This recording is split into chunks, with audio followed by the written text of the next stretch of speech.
Hello everybody, myself Rahul Devrai. Welcome to my YouTube channel Social Science worksheet number 42.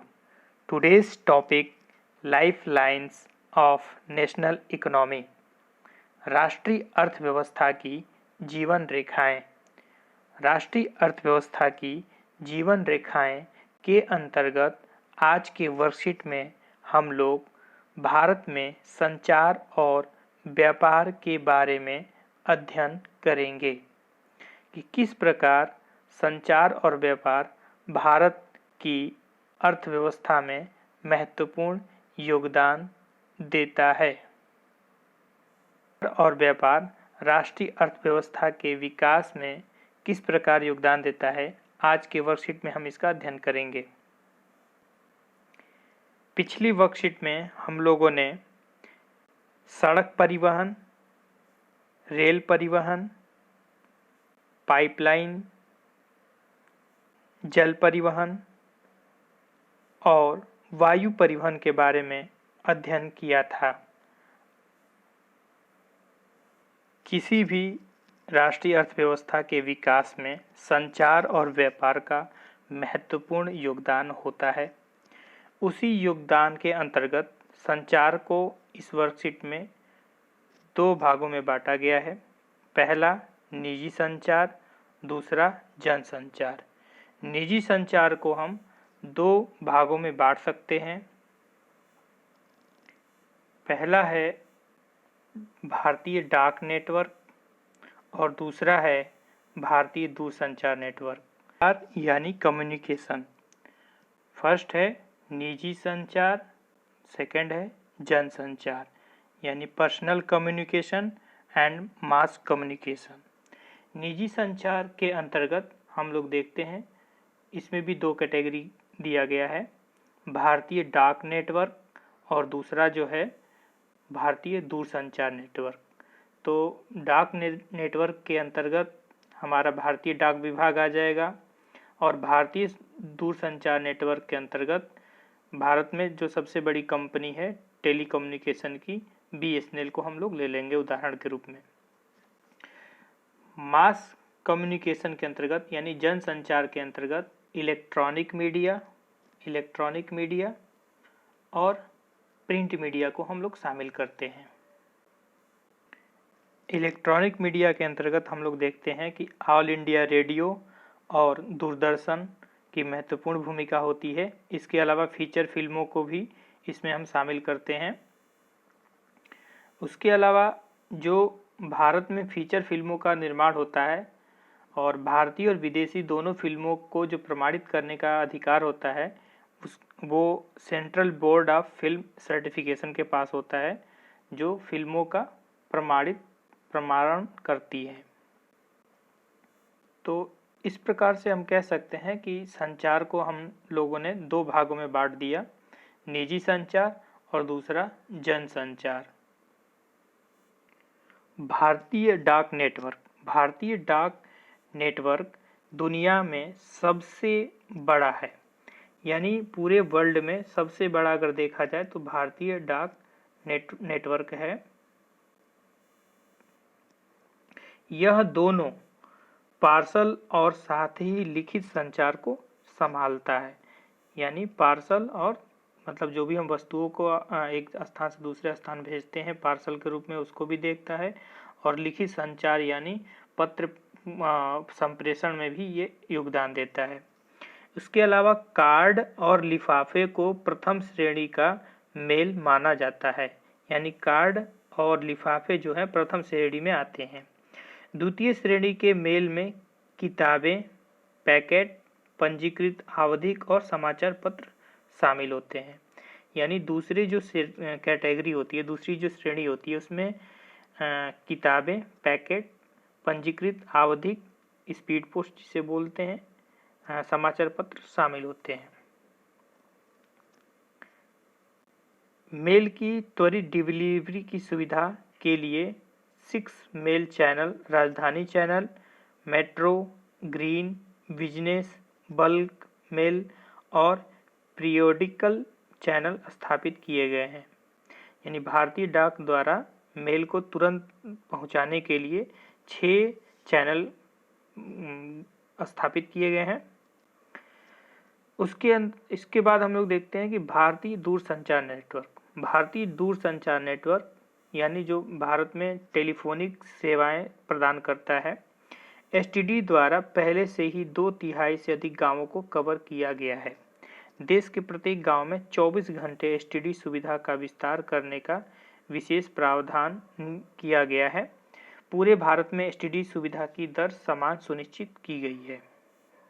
यानी पूरे भारत में STD सुविधा की दर समान सुनिश्चित कर दी गई है।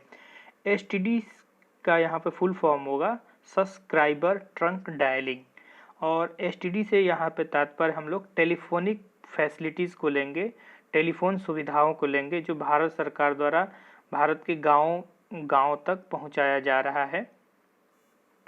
जनसंचार के अंतर्गत हम देखते हैं इलेक्ट्रॉनिक मीडिया। इलेक्ट्रॉनिक मीडिया में जिसमें टेलीविज़न, वीडियो, फिल्में, रेडियो शामिल है। AIR ऑल इंडिया रेडियो स्थानीय, राष्ट्रीय और क्षेत्रीय भाषाओं में विभिन्न कार्यक्रमों का प्रसारण करता है। उसके बाद दूरदर्शन भारत का राष्ट्रीय टेलीविज़न चैनल दुनिया के सबसे बड़े स्तरीय नेटवर्क में से एक है। भारत दुनिया में फीचर फिल्मों के सबसे बड़े उत्पादकों में से एक है। यानी भारत में सबसे ज़्यादा फीचर फिल्में बनती है। फीचर फिल्मों के मामले में इंडिया दुनिया में सबसे बड़े देशों में शामिल है। यह लघु फिल्मों, वीडियो फीचर फिल्मों और वीडियो लघु फिल्मों का निर्माण करता है। यानी छोटी छोटी जो शॉर्ट मूवी होती है उसका भी निर्माण किया जाता है।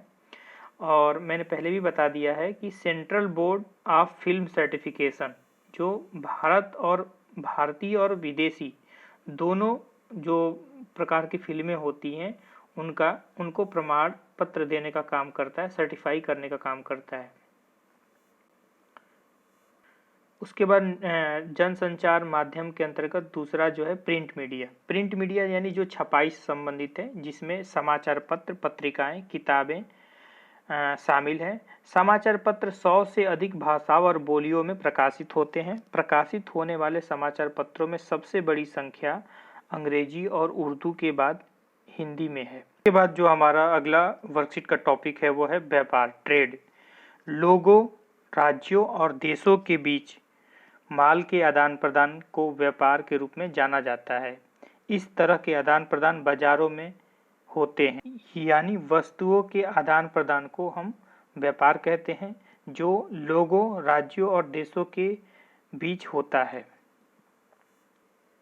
व्यापार के प्रकार के अंतर्गत व्यापार को हम 3 भागों में बांट सकते हैं। पहला जो है स्थानीय व्यापार, जो शहरों, कस्बों और गांवों में किया जाता है। दूसरा है राज्य स्तरीय व्यापार, जो 2 या 2 से अधिक राज्यों के बीच में किया जाता है। जैसे दिल्ली और उत्तर प्रदेश के बीच में जो भी व्यापार होगा उसको हम राज्य स्तरीय व्यापार कहेंगे। तीसरा जो प्रकार होता है वह है अंतर्राष्ट्रीय व्यापार।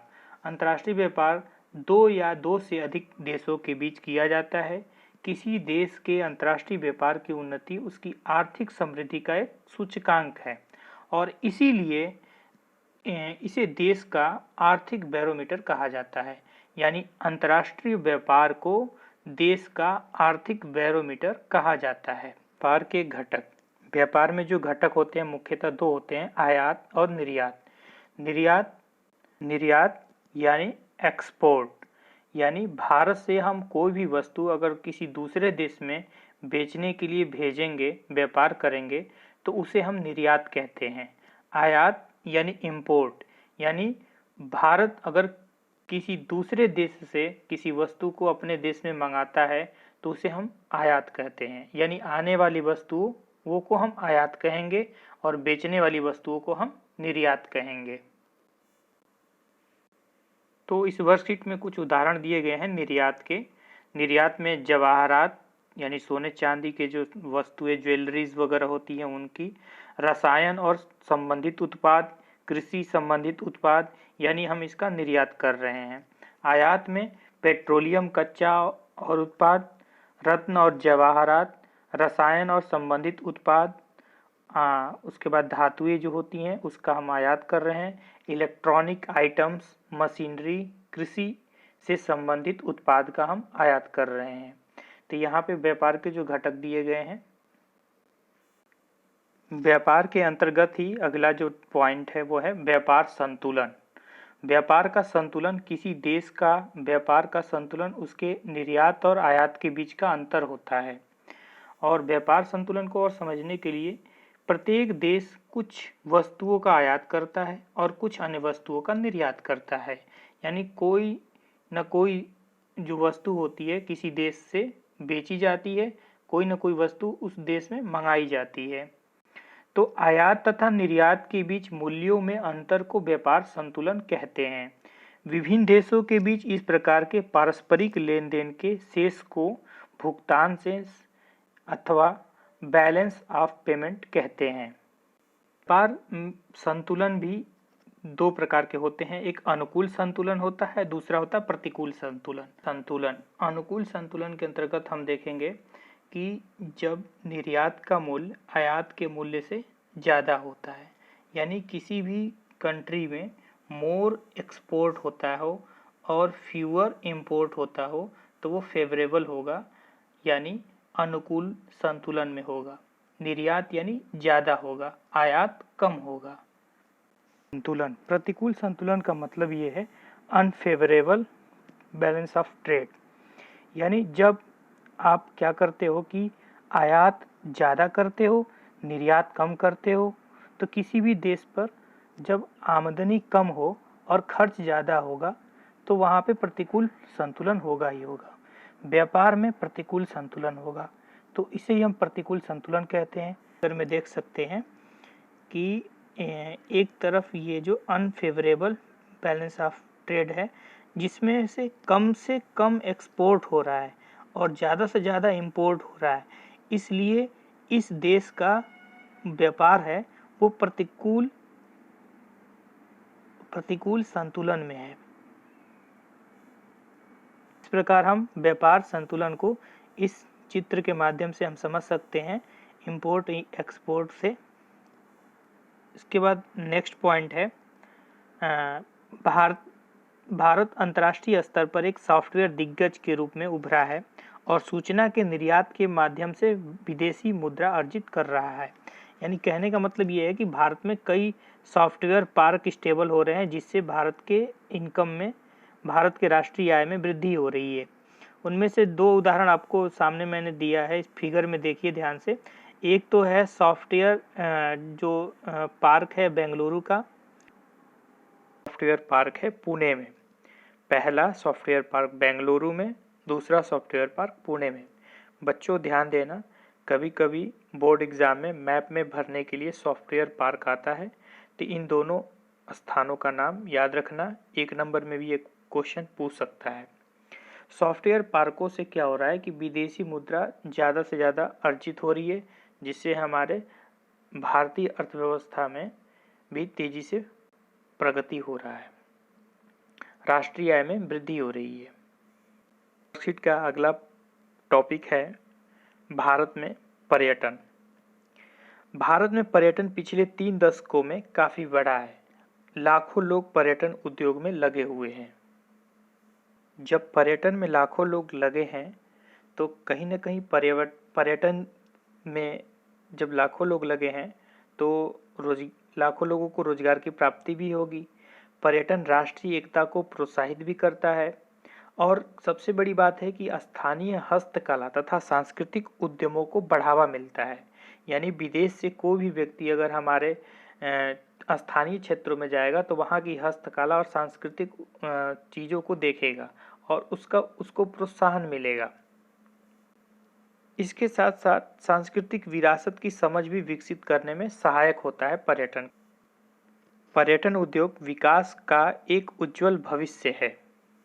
अब पर्यटन में जब एक जगह से लोग दूसरे जगह घूमने जाएंगे, जैसे आप लोग दिल्ली में रह रहे हो तो दिल्ली से अगर आप तमिलनाडु जाओगे, तमिलनाडु के लोग अगर दिल्ली आएंगे तो इससे क्या होगा कि पर्यटन राष्ट्रीय एकीकरण को भी बढ़ावा देता है और स्थानीय हस्तशिल्प और सांस्कृतिक गतिविधियों का समर्थन करता है।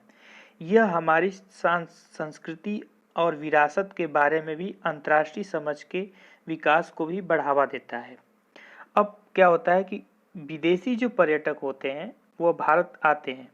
विदेशी पर्यटक heritage tourism, eco tourism, adventure tourism, medical tourism और बिजनेस टूरिज्म के लिए भारत आते हैं। हमारे देश में पर्यटन के विकास की व्यापक संभावना है। जब देखते हैं कि विदेशी पर्यटक हमारे देश में जब आते हैं तो वो हेरिटेज टूरिज्म यानी यहाँ की जो पुरातात्विक जो भी इमारतें हैं, यहाँ की जो ऐतिहासिक इमारतें हैं जैसे ताजमहल, लाल किला, कुतुब मीनार, इसको देखने के लिए अगर कोई विदेशी पर्यटक आता है तो इसे हम हेरिटेज टूरिज्म कहते हैं।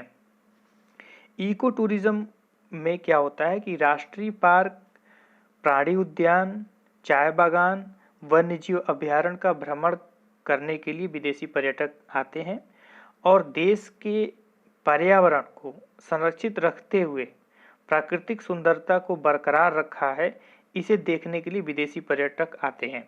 तो ये जो है इको टूरिज्म में शामिल होता है, इको फ्रेंडली टूरिज्म।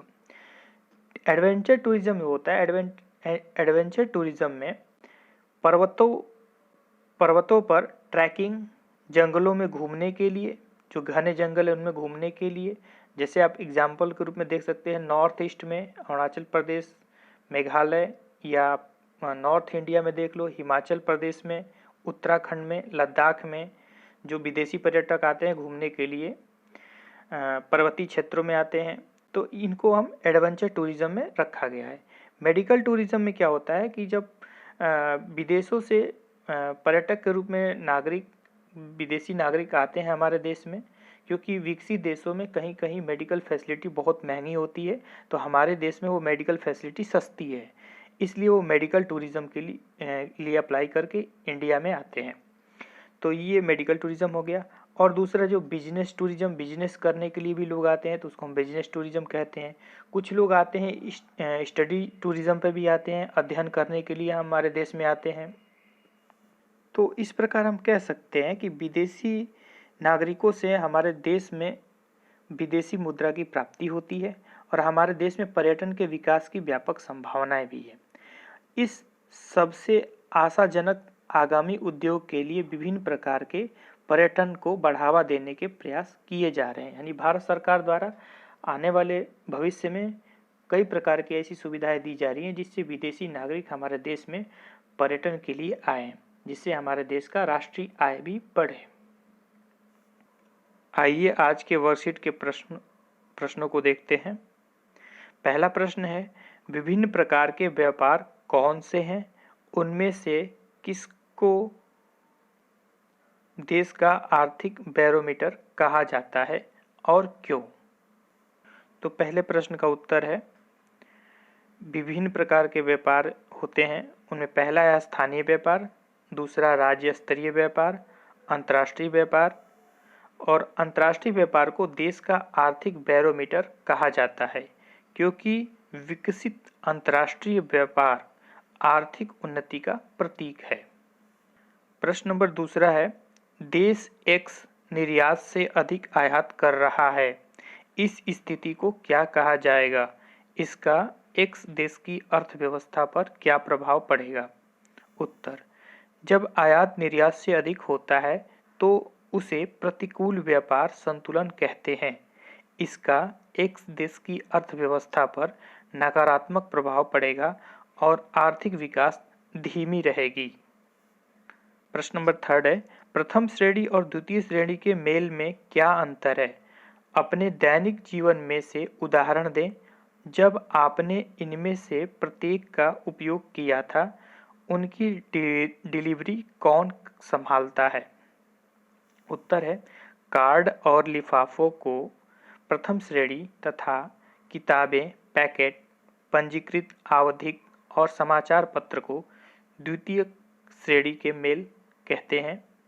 उदाहरण के रूप में हम कह सकते हैं, मैंने अपने मित्र को नए साल पर कार्ड भेजा था तथा उसके जन्मदिन पर उपहार भेजकर दोनों श्रेणियों का उपयोग किया था। इनकी डिलीवरी पोस्टमैन संभालता है। प्रश्न नंबर 4, तेजी से बढ़ता पर्यटन उद्योग हमारे देश के लिए कई मायनों में फायदेमंद रहा है, उदाहरण देते हुए स्पष्ट कीजिए। बच्चों, ये बोर्ड एग्जाम की दृष्टि से ये बहुत ही इम्पोर्टेंट क्वेश्चन है।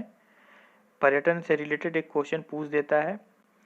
तो इसके पॉइंट्स हैं, पर्यटन से राष्ट्रीय एकता को बढ़ावा मिलता है, विदेशी मुद्रा की प्राप्ति होती है, स्थानीय हस्तकला और सांस्कृतिक उद्यमों का विकास होता है, रोजगार के अवसर प्राप्त होते हैं, एक दूसरे देशों के साथ संबंध अच्छे होते हैं। 5वां प्रश्न है, पिछले वर्षों में एसटीडी द्वारा 2/3 से अधिक गांव को कवर किया गया है। आपको क्या लगता है कि इससे गांव की अर्थव्यवस्था पर क्या असर पड़ेगा? तो एसटीडी से क्या असर पड़ेगा, यानी टेलीफोनिक सेवाएं के डेवलप होने से क्या असर पड़ रहा है गाँव में? ग्रामीण लोग देश के अन्य भागों से जुड़ सकेंगे। संचार के साधनों के विकास से गांव में बेहतर सुविधाएं मिलेंगी। किसानों को कृषि संबंधित जानकारियां प्राप्त होंगी। किसानों की फसल बाजार तक आसानी से पहुंच सकेंगी और उनके फसलों का उचित मूल्य भी मिलेगा। तो डियर स्टूडेंट, ये थी आज की वर्कशीट। आशा करता हूँ आज की वर्कशीट आप लोगों को अच्छे से समझ में आ गई होगी। जो अभी मेरे चैनल पर नए जुड़े हैं, चैनल को सब्सक्राइब कर दें, जिससे आप लोगों को नए वीडियो की नोटिफिकेशन प्राप्त हो सके। जाते जाते बच्चों, आप लोगों से एक प्रश्न है। इस प्रश्न का उत्तर आप लोग कमेंट बॉक्स में कमेंट करके बताइएगा। प्रश्न है, भारतीय और विदेशी दोनों फिल्मों को प्रमाणित करने का अधिकार किस संस्था को है या किसे है? प्रश्न है आज का, भारतीय और विदेशी दोनों फिल्मों को प्रमाणित करने का अधिकार किसे है? अपना उत्तर कमेंट बॉक्स में जरूर करें। अपना सुझाव और प्रश्न भी कमेंट बॉक्स में करते रहें, जिससे मुझे वर्कशीट से संबंधित समस्याओं का पता चल सके। आज के लिए इतना ही। धन्यवाद। Thank you. Don't forget to subscribe.